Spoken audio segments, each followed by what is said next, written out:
keuntungan yang kita rasakan ketika kita menikah, yang kita dapatkan ketika menikah, sekaligus afat itu ya bahaya katakanlah gitu, resiko yang akan kita dapati ketika kita menikah. Nah, tema yang akan kita ambil pada sore hari ini yaitu tentang adab muasyarah, atau kalau dalam kitab ini kita akan sedikit mengutip atau mengupas dari salah satu bab dari kitabnya Imam Al-Ghazali yaitu Ihya Ulumuddin, khususnya pada bab fi adabil muasyarati wa ma yajri fi dawamin nikah. Jadi kita bicara soal etika, soal adab bermuasyarah, adab bergaul, adab sesrawungan terhadap suami atau istri. Jadi dalam hal ini, ada 12 hal yang harus dijaga, ya kan? Yang harus dijaga oleh seorang suami dalam sebuah pernikahan. Nah, 12 hal itu adalah, yang pertama adalah al-walimah. Yang pertama adalah al-adabul awwalu al-walimah. Al-walimah itu artinya apa? Walimah itu termasuk termasuk adab, etika ketika seseorang itu telah menikah, dan itu kan hukumnya apa? Walimah itu hukumnya apa? Sunnah atau wajib?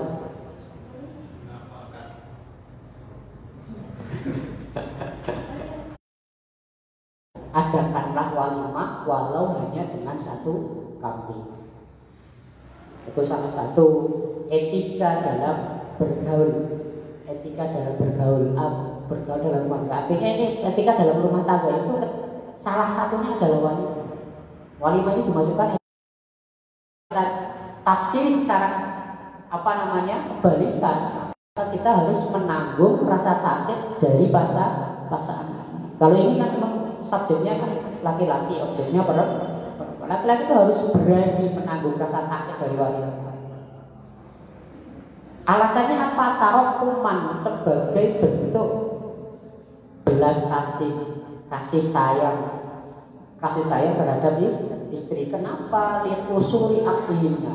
Ini biasanya kalau aktivis gender agak tersinggung ketika perempuan itu dikatakan akalnya itu usul itu apa ya?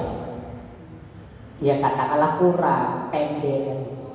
Tetapi dalam syaratnya, kalau saya buka di Hafizat Al-Muttaqin dari syarah ini, usuri aklihina atau kusuri aklil mar'ah ini, ya kan, pendeknya akal perempuan itu bukan hakikatnya pendek, bukan dari sononya pendek, bukan perempuan itu lahir kemudian akalnya lebih sedikit, lebih kurang dari laki-laki, tidak. Tetapi pendeknya akal perempuan, kurangnya akal perempuan itu lihola bagi syahwat. Karena apa? Lihola bagi syahwat. Karena tertutupi oleh syahwatnya.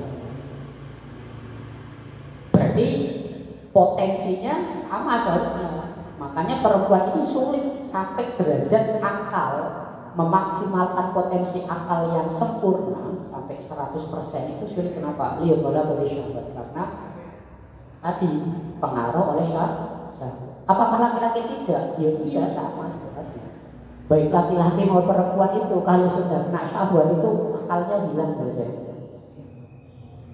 Ya kan? Hilang akalnya. Contoh konkretnya seperti apa? Contoh konkretnya kekerasan dalam rumah tangga. Kan itu. Banyak laki-laki yang kemudian melakukan kekerasan terhadap istrinya, ya kan? Misalnya ketika tidak dituruti permintaannya, ya kan? Ketika misalnya syahwatnya sedang tinggi, kemudian ditolak oleh istrinya, itu sangat mungkin kemudian laki-laki itu hilang akalnya dan memaksa melakukan kekerasan dan lain sebagainya. Itu memang demikian. Artinya memang syahwat itu satu sisi kadang bisa menutupi potensi akal yang kita miliki. Nah, makanya disebut di sini apa, perempuan itu ya kan kusur, cendek akal. Biasanya cara berpikirnya tidak panjang, pendek-pendek kan gitu. Makanya spontanitasnya lebih tinggi daripada laki-laki kan gitu. Ada masalah langsung, wah, ada masalah responnya, refleksnya ini cepat. Ya, responnya itu refleksnya sangat cepat. Nggak dipikir dulu tapi langsung bebet kan gitu. Ya. Dan kenapa kita harus kemudian berakhlak baik kepada Rasulullah? Di sini diceritakan, ya kan? Salah satu saja saya kutip di sini, wa afduma wasabihi Rasulullah sallallahu alaihi wasallam salasun. Salah satu dari 3 hal yang diwasiatkan Rasulullah ketika Rasulullah akan menjelang wafat itu ada 3 hal. Jadi Rasulullah itu pernah memberikan wasiat ya kan kepada ya para sahabat waktu itu ketika menjelang wafat, dan itu ada 3 hal. Nah, karena yatakallamu bihim hatta talajja lisanuhu. Rasulullah itu ketika menjelang wafat itu berusaha memberikan wasiat kepada para sahabat sehingga talat selaja itu omongannya itu rodok pelo bukan karena pelo asli tapi karena Rasul sudah menjelang wafat, omongannya sudah terbata-bata. Jadi di tengah pengendikan Rasulullah yang sudah terbata-bata itu, kemudian Rasulullah mengucapkan sesuatu, ya kan, hatta talat lisanuhu wa khafiya qalubuhu, suaranya juga, omongannya juga kecil, lirih lah. Kemudian apa yang diwasiatkan oleh Rasul? Yang pertama adalah Rasulullah mendikan as-salatu artinya Allah. Artinya apa? Artinya Rasulullah berwasiat kepada para sahabat waktu itu untuk menjaga sholat. Diulangi sampai 2 kali. As-salatu. Jadi wasiat pertama ketika Rasulullah mau menjelang wafat itu, para sahabat diminta untuk menjaga sholat. Kemudian yang kedua itu berarti itu dengan amanahnya Allah, diamanah illah wastahlaltum furujahunna bi kalimatillah, dan kamu menghalalkan ya kan perempuan tadi dengan kalimat Allah. Artinya apa? Artinya pernikahan itu sangat sakral. Kenapa? Karena ketika kita menikahi seorang perempuan itu aku gampang dari menonton, padahal resikonya sangat besar. Buktinya apa? Buktinya angka perceraian di Indonesia setiap tahun naik. Setiap tahun ada 400.000 janda dan duda di Indonesia. Coba dibayangkan, setiap tahun ada 400.000 lebih janda dan duda di Indonesia. Kemudian kenapa kok itu pernikahan itu kemudian bisa bisa berakhir dalam perceraian? Ya banyak faktornya. Salah satunya karena banyak orang yang menyepelekan tentang pernikahan itu. Banyak orang yang enggan belajar tentang pernikahan. Dikiranya pernikahan itu hal yang mudah, dikiranya pernikahan itu hal yang paling monoton. Tapi ketika mereka masuk pada jenjang pernikahan, banyak konflik, banyak masalah, banyak tantangan, akhirnya nggak kuat cerai. Karena salah satu faktor yang menurut saya perlu kita tingkatkan itu adalah pemahaman tentang pernikahan itu. Kalau kita mau di belakang, husnul khuluq itu tidak hanya sekedar kita mampu menanggung rasa sakit, tapi ketika seorang istri memberikan rasa sakit, menyakiti hati kita, kita mampu membalasnya dengan perbuatan yang baik. Itulah husnul khuluq. Jadi husnul khuluq itu tidak hanya berbuat baik, tidak hanya menakdir, ya kan? Kalau kita siap menikah, kita harus berani menanggung rasa sakit. Kenapa? Karena kita harus husnul khuluq kepada pasangan. Dan husnul khuluq itu artinya bukan saja menanggung rasa sakit yang diberikan oleh pasangan kita, tapi juga membalas rasa sakit itu dengan istri tidak dalam keadaan baik-baik saja. Itu minimal kita jangan mengeluarkan kata-kata yang bisa menyakiti hati istri. Minimal seperti itu. Gitu. Karena ajarannya sebenarnya ketika istri berbuat tidak baik menyakiti kita harus tetap berbuat baik. Maka memang mencintai dalam baik. Jadi sebenarnya ini penting bicara untuk yang cewek-cewek ini. Suatu saat kalau sudah menikah, kalau suaminya marah, kamu harus baca catatan ini. Nggak boleh loh suami itu marah-marah. Nah, yang ketiga, ya nanti nggak tahu nanti bisa kata atau tidak ya.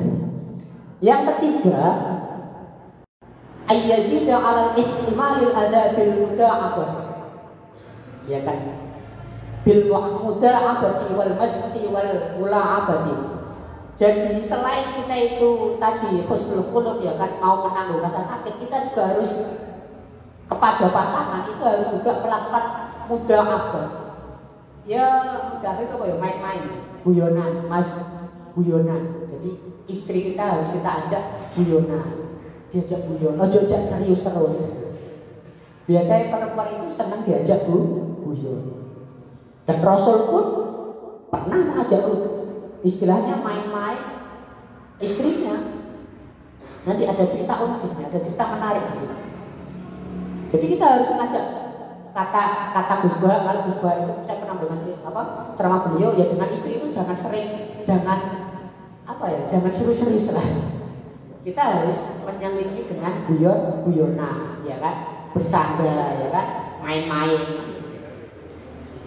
Nah di sini ada Rasul itu pernah, bahasa kita mungkin balapan lari dengan Aisyah. Kadang-kala Rasul menang, kadang-kala Aisyah menang. Nah, Aisyah menang, Rasul balapi maneh.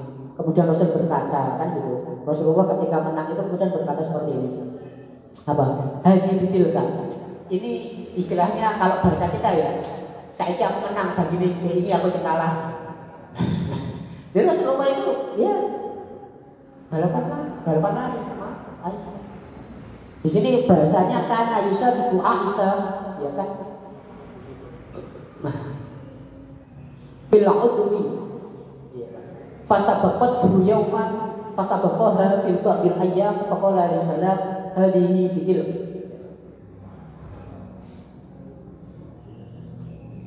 Wa fil khabari annahu kana sallallahu alaihi wasallam min aftahin nasi ma'a nisa'i. Rasulullah itu bahasa kita ya, dengan istri-istrinya itu termasuk orang yang paling bisa mengajak untuk bercanda, guyoni. Rasulullah itu orang yang paling bisa guyoni bojo-bojo. Asli, memang perempuan ada nggak ya? Tanya saja perempuan, enggak. Mereka suka diguyoni apa? Kalau bahasa kita digobani. Ya, diajak senang-senang, maksudnya nggak diajak serius terus. Bahkan ini ada satu cerita romantis ini. Rasulullah itu juga pernah romantis juga. Wa qalat Aisyah radhiyallahu anha sami'tu aswata unasi minal habasyati. Aisyah itu suatu ketika pernah mendengar orang-orang dari Habsyah, suara orang-orang dari Habsyah. Seorang dari Habsyah itu kenapa? Mereka biasanya itu wahum yal'abuna fi yaumi Asyura. Mereka melakukan sebuah permainan. Kalau sekarang ya enek wong tanggapan apa lah lewat. Ya kan? Ada orang yang sejak dulu, maksudnya orang yang mencari nafkah lewat permainan itu ada. Kayak topeng monyet, opo, kan itu ada. Nah itu diceritakan di sini dulu ada orang yang bermain dari Habsyah itu.